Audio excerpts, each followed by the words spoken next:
দেখছেন এটা নিউজ ইসলামী bank happening পয়েন্টে আপনাদের সবাইকে আমন্ত্রণ জানাচ্ছি। আমি জান্নাতুন নাহার জাকিয়া। দেশের ৯/৬ থেকে স্মার্ট পদ্ধতি, তবুও ব্যাংক ঋণের সুদ হার বেড়ে চলেছে এবং বিশ্লেষকরা বলছেন যে এর প্রভাবে আগামীতে বেসরকারি খাতে কিন্তু ঋণের প্রবৃদ্ধি আরও কমতে পারে, যা অর্থনীতির জন্য নেতিবাচক হবে। মূল্যস্ফীতির লাগাম টানে গত বছর থেকে সংকোচনমূলক মুদ্রানীতিতে হাঁটছে বাংলাদেশ ব্যাংক। তবে উচ্চ মূল্যস্ফীতি, ডলার সংকট, বৈদেশিক লেনদেনে ভারসাম্যহীনতা এবং নিয়ন্ত্রণহীন ব্যাংক খাত, এই সবই এখন দেশের আর্থিক খাতের প্রধান সমস্যা। এই সবগুলো নিয়ে আজকে আমরা কথা বলবো আমাদের অতিথির সঙ্গে এবং নিশ্চয়ই বুঝতে পারছেন আজকে আমাদের বিষয় নির্ধারণ হয়েছে ব্যাংক ঋণের সুদের হার ক্রমাগত বাড়ছে। আজকে স্টুডিওতে আমাদের সঙ্গে অতিথি হিসেবে আছেন ডক্টর মাহফুজ কবির, অর্থনীতিবিদ। স্যার, আপনাকে স্বাগত জানাচ্ছি আমাদের আয়োজনে। ধন্যবাদ। একদম শুরুতেই বলি, বাণিজ্যিক ব্যাংকের সুদ হার আসলে কেন বাড়ছে? ধন্যবাদ। প্রথম কথা হলো যে বাংলাদেশ এই মুহূর্তে কিন্তু একটা সংকোচনমূলক মুদ্রানীতির মধ্যে আছে এবং সংকোচনমূলক মুদ্রানীতি কিন্তু শুধু আসেনি, এটা একটা বড় প্রেক্ষাপট ছিল। প্রথমে যখন আমরা ৯/৬ সুদের হার করলাম তখনই কিন্তু এক ধরনের রেজিস্ট্যান্স ছিল, মানে ব্যাংকগুলো, বিশেষ করে কমার্শিয়াল ব্যাংকগুলো, তারা চায়নি যে এইভাবে আসলে সুদের হার কমুক। তার কারণ অনেক সময় যেটা দেখা যায় যে আসলে যারা ডিপোজিট রাখেন বা যা আমানতকারী, তাদের জন্য এই যে ৯ আর ৬ মানে ৬% হচ্ছে আমানতকারীদের জন্য এই সুদের হারটা অনেক কম হয়ে যায়। মানে প্রথাগতভাবে বাংলাদেশের সুদের হার অনেক বেশি ছিল সবসময়, এবং এটাকে বলা হতো যে আমরা সবসময় অর্থনীতিবিদরা, ব্যবসায়ীরা সবসময় বলতাম যে আসলে এই সুদের হার দিয়ে ব্যবসা করাটা খুব কঠিন। তার কারণ আমাদের যারা প্রতিযোগী দেশ রয়েছে, বিশেষ করে আন্তর্জাতিক বাজারে আমাদের যে পণ্যগুলোর সঙ্গে প্রতিযোগিতা করে যে সমস্ত দেশ, সেই দেশগুলোতে আসলে সুদের হার অনেক কম। কিন্তু সেই তুলনায় আসলে শুধুমাত্র বাংলাদেশের জন্যই নয়, মানে বাংলাদেশের ব্যবসায়ীদের জন্যই নয়, বরং বিদেশ থেকে যারা ব্যবসা করতে আসবেন বাংলাদেশ, তাদের জন্য আসলে সুদের হার অনেক উঁচু। তো সেইটার কারণে আসলে কস্ট অফ ডুইং বিজনেস যাতে কমে, সেই জন্য আমরা বলছিলাম যে সুদের হারটা কম থাকুক। কিন্তু এরপরে যেটা দেখা গেল যে রাশিয়া ইউক্রেন যুদ্ধের পরে যে আসলে পুরো বিশ্বজুড়ে অর্থনীতিতে অস্থিরতা, মূল্যস্ফীতি বৃদ্ধি, এটার কারণেই মূলত বাংলাদেশ আসলে আর ম্যানেজ করতে পারছিল না পরিস্থিতি।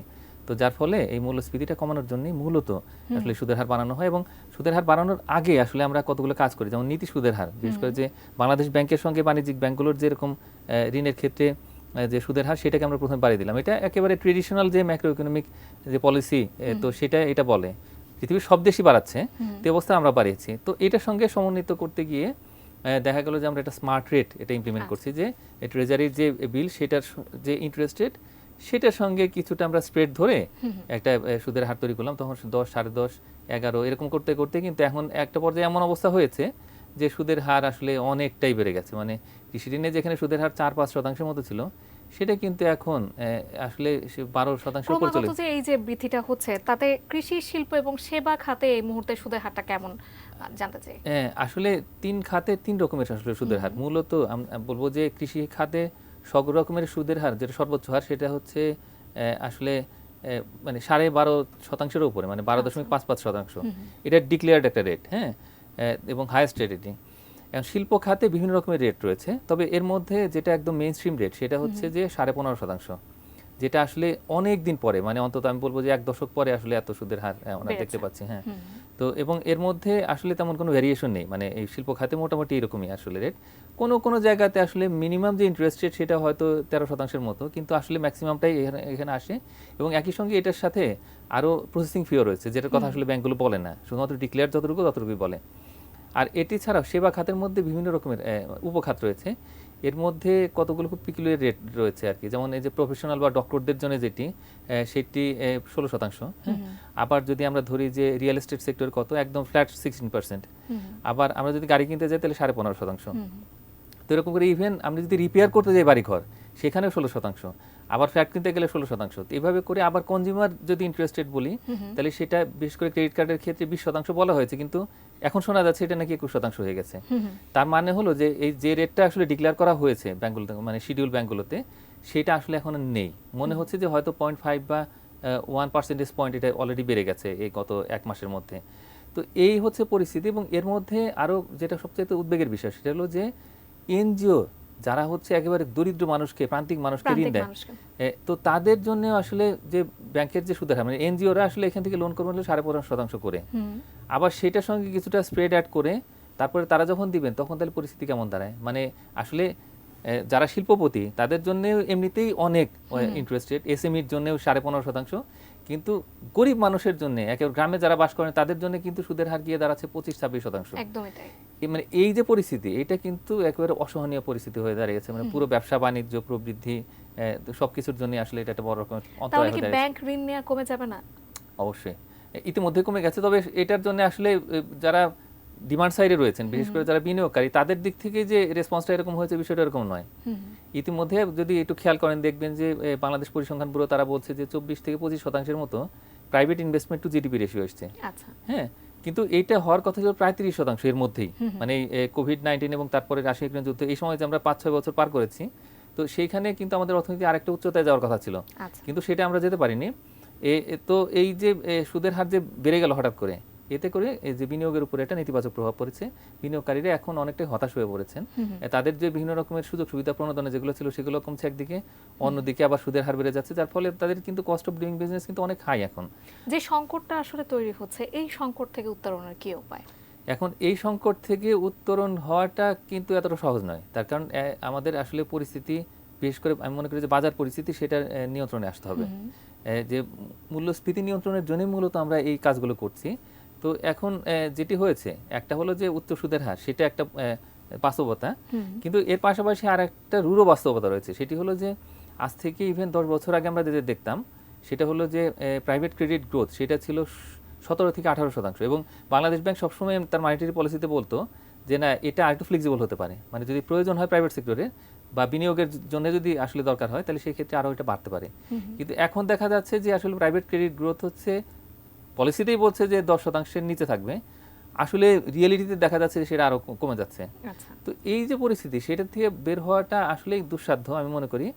এখন একদিকে হচ্ছে আইএমএফ এর একটা চাপ রয়েছে, যে তারা সবসময় বলছে যে এটা টাইট মনিটারি পলিসি করতে হবে, না হলে মূল্যস্ফীতি সেটা কমানো যাবে না। কিন্তু আমাদের মনে রাখতে হবে যে আমাদের দেশের ভিতরে কিন্তু একটা বিরাট ইনফর্মাল ইকোনমি রয়েছে। আইএমএফ এর কথা যেহেতু আপনি বললেন, আমরা যদি সেখান থেকে বলতে চাই যে আইএমএফ এর যে শর্তগুলো আসলে আমাদেরকে দেওয়া হয়েছিল, সেটা আমরা কতটুকু পূরণ করতে পেরেছি? না, সেই শর্ত কিন্তু একদিনে পূরণ করা যাবে না, তার কারণ আসলে এই খেলাপি ঋণ, যেটা আসলে পাহাড় সম খেলাপি ঋণ হচ্ছে, এবং দিন দিন আরও এটা বাড়ছে। তো এখন তারা বলছে যে আসলে এই যে এমনিতে বাজার পরিস্থিতি খারাপ, মানে সব মিলে আসলে যে মূল্যস্ফীতি যেটি, কিন্তু সেটা কমানো যাচ্ছে না। তো তার মধ্যে আসলে ব্যাংক খাতের সংস্কারটাও চলমান একটা প্রক্রিয়া। তারা বলছে 2026-এর মধ্যে যে প্রাইভেট কমার্শিয়াল ব্যাংক, সেখানে 5% আর, এবং যে গভর্নমেন্টের কমার্শিয়াল ব্যাংক, সেখানে 10% করতে হবে যে খেলাপি ঋণের হার। তো এখন সেইটাতে যাওয়াটাই অনেকটা কঠিন হয়ে গেছে। তো ওইটাও আসলে ঋণের সুদ যেটা বেড়ে যাওয়ার একটা বড় কারণ। হ্যাঁ, তো এই একদিকে হচ্ছে ব্যাংক খাতের সংস্কার করতে হবে, সেটা একটা বড় চ্যালেঞ্জ।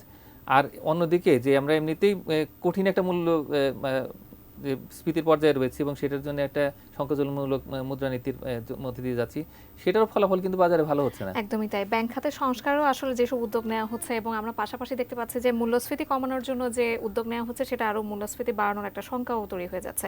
আমরা এগুলো নিয়ে আরো কথা বলবো, তবে তার আগে আমাদের হ্যাপেনিং পয়েন্টের আয়োজনে দর্শক একটা ছোট্ট বিরতি নেওয়ার সময় হয়ে গেছে। একটা ছোট্ট বিরতির পর ফিরছি, আমাদের সাথেই থাকুন।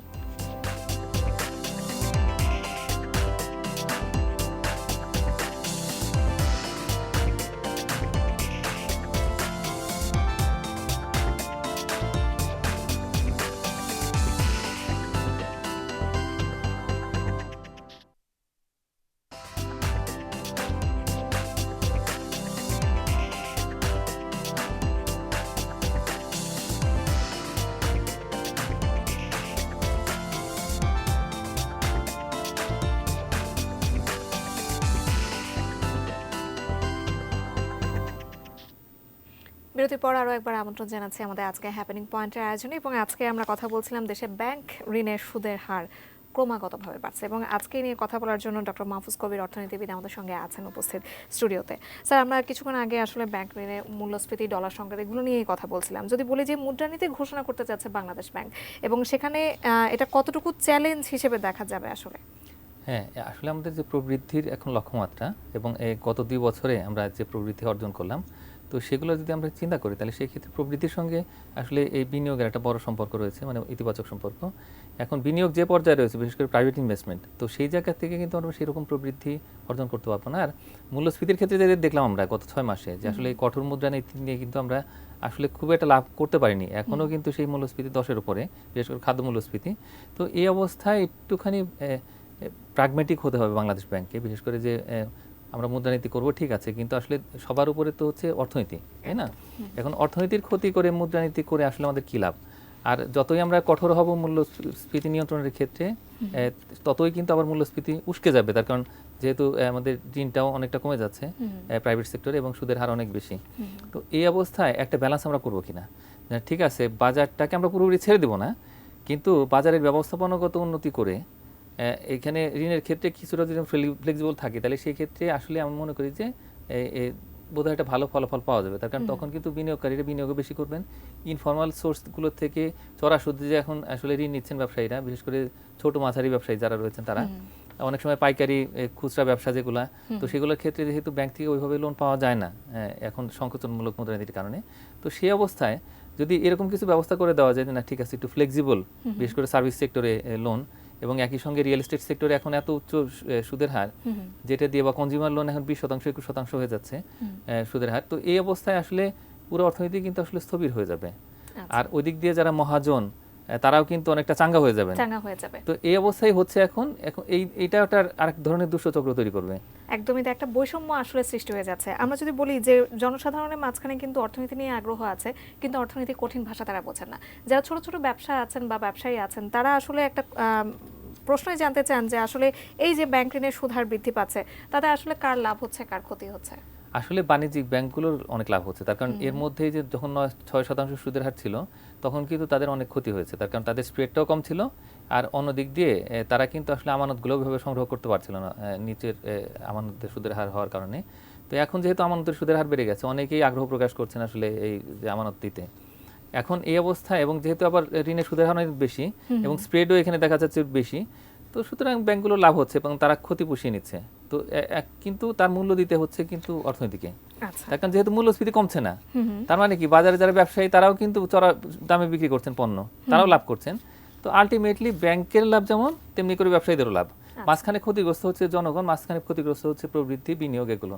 তো এটার কিন্তু কোনো মানে হয় না। তো আমি মনে করি যে এখন একটু ব্যালেন্স করতে হবে, যেহেতু খুব বেশি দিন নেই আর আমাদের নতুন মুদ্রানীতির জন্য। তো এই মুদ্রানীতিতে আমার মনে হয় একটু একটা ব্যালেন্সিং অ্যাপ্রোচ দরকার। মুদ্রানীতি ঘোষণা করা যাচ্ছে। আচ্ছা, ব্যালেন্সের কথা বলছিলেন স্যার, যে প্রবৃদ্ধি ও বিনিয়োগ বাড়াতে আসলে ব্যবসায়ের খরচ কমানোর কোনো রকম বিকল্প আসলে নেই, এবং সেক্ষেত্রে ধীরে ধীরে ঋণের সুদের হার সহনীয় পর্যায়ে আনতে করণীয়গুলো কি আসলে? আসলে এইখানে 3টি কাজ করতে হবে। একটা হচ্ছে যে আমাদের একটা পজিটিভ কমিউনিকেশন তৈরি করতে হবে, মানে ব্যবসায়ীদের সঙ্গে আসলে নীতি নির্ধারকদের, বিশেষ করে যে বাংলাদেশ ব্যাংকের দিকে একটু এখন এটা একটু বল চলে গেছে। তো এখন তারা কিন্তু বুঝতে পারছেন যে বাজারে খুব একটা লাভ হচ্ছে না এই কঠোর মুদ্রানীতির কারণে। তো এখন আসলে আইএমএফ এর সঙ্গে কিছুটা কমিউনিকেশন দরকার, বিশেষ করে বাংলাদেশ ব্যাংক হচ্ছে আইএমএফ এর সাথে করবে, আর এই দিক দিয়ে ব্যবসায়ীরা করবেন হচ্ছে বাংলাদেশ ব্যাংকের সঙ্গে। এই ধরনের যদি একটা ট্রায়াঙ্গুলার রিলেশনশিপ তৈরি করা যায়, তাহলে সেক্ষেত্রে আমি মনে করি যে আসলে সবারই বুঝতে হবে যে আসলে পরিস্থিতিটা কেমন। আর একই সঙ্গে এখন যে প্রবৃদ্ধি রয়েছে, সেই প্রবৃদ্ধি আসলে সেই আজ থেকে 15 বছর আগের প্রবৃদ্ধি। বাংলাদেশ এখন যে অবস্থায় এসছে, এখন 33তম বৃহত্তম অর্থনীতি সারা পৃথিবীর। তো এই অর্থনীতির জন্য এত নিম্ন প্রবৃদ্ধি কিন্তু মানানসই নয়। ইকোনমি এক্সপান্ড করছে, তো এটাকে এক্সপান্ড করতে দিতে হবে। তো এটা করার জন্যই আসলে সহায়ক পরিবেশ দরকার। ব্যবসা বাণিজ্য সেটাকে আকর্ষণ করতে হবে, বিদেশি বিনিয়োগ আকর্ষণ করতে হবে। তো এইভাবে করে আমরা যদি একটা ভালো মুদ্রানীতি তৈরি করতে পারি, খুব দ্রুত আমরা আসলে ঋণের সুদের হার কমিয়ে দেবো, সেটাও হয়তো যেমন আসলে বাস্তবসম্মত নয়, কিন্তু একই সঙ্গে আমরা এই উচ্চ সুদের হার ধরে রাখবো সেটাও ঠিক নয়। বাজারের হাতে ছেড়ে দিব, বাজারের হাতে ছেড়ে দিলে যেটা হচ্ছে যে এখন কিন্তু একেবারেই এই পর্যায়ে বিদেশি ঋণ বা বিনিয়োগের হারটা আপনি কেমন দেখতে পাচ্ছেন? না, এখন যেটা হচ্ছে যে 3-3.5 বিলিয়ন ডলার পার ইয়ার। এখন আমরা পদ্মা সেতু করলাম, আরো বড় বড় বিনিয়োগ করছি আমরা, মানে রাষ্ট্রের দিক থেকে মেগা প্রকল্পগুলো হচ্ছে। তো এই অবস্থায় আমাদের আসলে বিদেশি বিনিয়োগ যেটা নিট, সেটা হওয়ার কথা ছিল 5-6 বিলিয়ন ডলারের মতো পার ইয়ার। তো সেটা কিন্তু হচ্ছে না, এবং এটা না হওয়ার একটা বড় কারণ কিন্তু আসলে এই উচ্চ সুদের হার। তার কারণ বিনিয়োগকারীরা বিনিয়োগ নিয়ে আসবেন, ডলার নিয়ে আসবেন, ঠিক আছে, কিন্তু তাদের রিকারেন্ট এক্সপেন্ডিচারগুলো দেশের ভিতর থেকে লোন নিয়ে হতে হবে। তো এই বিষয়গুলো একটু মাথায় রাখতে হবে যে দেশে বিনিয়োগও লাগবে, বিদেশি বিনিয়োগও লাগবে, এবং প্রাইভেট সেক্টরকে এনকারেজ করতে হবে। এইটার জন্য আমাদের আস্তে আস্তে একটু ফ্লেক্সিবল হতে হবে, ইন্টারেস্ট রেট যেমন কমাতে হবে, একই সঙ্গে ঋণের পরিমাণটাও, মানে আমাদের যে এখানে যে আমরা এখন 10% নিচে আসলে প্রাইভেট সেক্টরে ক্রেডিট গ্রোথ করছি, সেটাকে আস্তে আস্তে কীভাবে 12-13-14% নিয়ে যাওয়া যায়, সেটার জন্য এটা ডিক্লারেশন দরকার আমাদের মানিটারি পলিসিতে। এইভাবে করতে পারলে তখন ব্যবসায়ীরা আস্থা পাবেন, সবাই তখন বিনিয়োগ করতে এগিয়ে আসবেন, এবং এই মুহূর্তে যে একটা অস্থিরতা চলছে বাজারে, তো তখন সেটা কিছুটা দূর হবে। আর যদি উৎপাদন খরচটা আমরা কমাতে পারি, ব্যবসার খরচটা কমাতে পারি, তাহলে মূল্যস্ফীতির উপরে এমনিতেই নেতিবাচক একটা প্রভাব পড়বে। আচ্ছা, বেশি রেট দিয়ে যে ব্যাংকগুলো ডিপোজিট কালেক্ট করবে তখন কি কি ধরনের আসলে প্রভাব বাজারে পড়তে পারে বলে আপনার মনে হয়? হ্যাঁ, এটা একই প্রভাব পড়বে। তার কারণ যখনই বেশি রেট দিয়ে ডিপোজিট কালেক্ট করা হবে, তখন আসলে যারা কনজিউমার তারা কিন্তু কনজিউম কম করবেন। একদম। তার মানে হলো যে তখন কিন্তু ব্যবসায় আবার কিছুটা মন্দা চলে আসতে পারে। এটা একটা গ্রোয়িং ইকোনমি, এখানে সবার মধ্যে একটা কনজাম্পশনের হ্যাবিট তৈরি হয়েছে। এখন তারা যদি কনজিউম না করে তারা আসলে সেভ করেন, তাহলে সেক্ষেত্রে দেখা যাবে কি যে আসলে বাজারে পণ্য সেবা এগুলো পড়ে থাকছে, যার ফলে এটা কিন্তু এক ধরনের আবার চক্র তৈরি করবে, মানে বিজনেস সাইকেল তৈরি হবে। তো সেখান থেকেও কিন্তু এক ধরনের মন্দাবস্থা তৈরি হতে পারে। তো যার ফলে এমনিতেই ঋণের সুদের হার বাড়লেও যেমন একটা চাপ তৈরি হবে, আবার একই সঙ্গে যদি ডিপোজিট রেটটাও বেশি হয়, তাহলে সেই ক্ষেত্রে যেটা হচ্ছে এখন, তো সেটাও কিন্তু এক ধরনের মন্দা পরিস্থিতি তৈরি করতে পারে। সুতরাং আমরা ওই অবস্থায় চাই না। অর্থনীতি প্রবৃদ্ধি ভালো হোক, বাজারে আসুক মানুষ, এসে পণ্য সেবা কনজিউম করুক, এতে করে দেশে অর্থনৈতিক গতি সঞ্চার হবে এবং একই সঙ্গে এটা সবারই লাভ। তো এখন এটাকে কৃত্রিমভাবে আটকে রেখে কারো কোনো লাভ নেই। প্রবৃদ্ধি না বাড়লে কিন্তু দেশের অর্থনীতি, যেটা আমরা বলছি 2041 সালে একটা উন্নত দেশের কাতারে যাব, তো সেটা যাব কিভাবে আমরা? তো এই বিষয়টা চিন্তা করি আসলে আমাদের যে নীতি নির্ধারণ, বিশেষ করে যে মুদ্রানীতি, সেই লক্ষ্যগুলো, পিলারগুলো তৈরি করা উচিত। আমরা দেখতে পাচ্ছি যে আসলে এই সময়টা এসে ছোট ব্যবসা যারা করছেন, ছোট ব্যবসায়ী যারা আছেন, সবচেয়ে বেশি ক্ষতিগ্রস্ত আসলে তারাই হবেন যারা এসএমই লোন নিয়ে আসলে ব্যবসা বাণিজ্য করছেন। এই সিদ্ধান্ত আসলে এই সময়টা এসে কতটা সময়োচিত হয়েছে বলে আপনার মনে হয়? হ্যাঁ, আমি মনে করি যে এটা আসলে এসএমইর জন্য যে এখন যে পলিসি রয়েছে, তো সেটি হলো যে 15.5% হচ্ছে তাদের জন্য ডিক্লেয়ার্ড লোন, কিন্তু একই সঙ্গে বলে দেওয়া হয়েছে যে আসলে এই মালিক এবং ব্যাংক তাদের মধ্যে যে আলাপ আলোচনা, তাদের সম্পর্কের ভিত্তিতে আসলে সুদের হার নির্ধারিত হবে, এই অপশনটাও কিন্তু আছে। এবং আসলে ব্যাংকগুলো সেই কাজটাই করে যে তারা, এবং একই সঙ্গে এসএমইদেরকে আসলে ঋণ দিতে চায় না ব্যাংকগুলো, তার কারণ মনিটরিং কস্ট রয়েছে এখানে, মনিটরিং কস্টের জন্য আবার এক্সট্রা চার্জ করে তারা। অভিযোগটা বেশিরভাগ সময় হ্যাঁ, তো করেন। এই অবস্থায় আসলে আমি মনে করি যে এমনিতেই সুদের হার বেশি, তার মধ্যে আবার মনিটরিং কস্ট রয়েছে, আবার একই সঙ্গে যে তাদের জন্য ঋণের সুযোগটা কম, সব মিলিয়ে আসলে এসএমইর জন্য এখনকার পরিস্থিতি আসলে খুব একটা ভালো নয়। আমি মনে করি যে এই জায়গাতে বাংলাদেশ ব্যাংকের একটা পজিটিভ অ্যাপ্রোচ হওয়া উচিত, এবং আগামী মুদ্রানীতিতে আমি বলবো যে আলাদা করে এসএমইর জন্য একটা ফ্লেক্সিবল একটা এক ধরনের লোন পলিসি যদি তৈরি করা যায়, তাহলে সেটা এসএমইর জন্য ভালো হবে। স্যার, অসংখ্য ধন্যবাদ। আমাদের আয়োজনে একেবারে শেষ পর্যায়ে আমরা চলে এসেছি। অসংখ্য ধন্যবাদ আজকে আয়োজনে যুক্ত হওয়ার জন্য। ধন্যবাদ। দর্শক, আজকে আমরা দেশে ব্যাংক ঋণের সুদ হার ক্রমাগত বাড়ছে এ নিয়ে আমাদের অতিথির সঙ্গে কথা বলছিলাম। অর্থনীতিবিদ ডক্টর মাহফুজ কবির আজকে আমাদের এই আয়োজনে সম্পৃক্ত ছিলেন। অসংখ্য ধন্যবাদ আজকে এই আয়োজনেও আমাদের সঙ্গে থাকার জন্য। নিশ্চয়ই অন্য আয়োজনে আমাদের সঙ্গেই থাকবেন। সে পর্যন্ত ধন্যবাদ।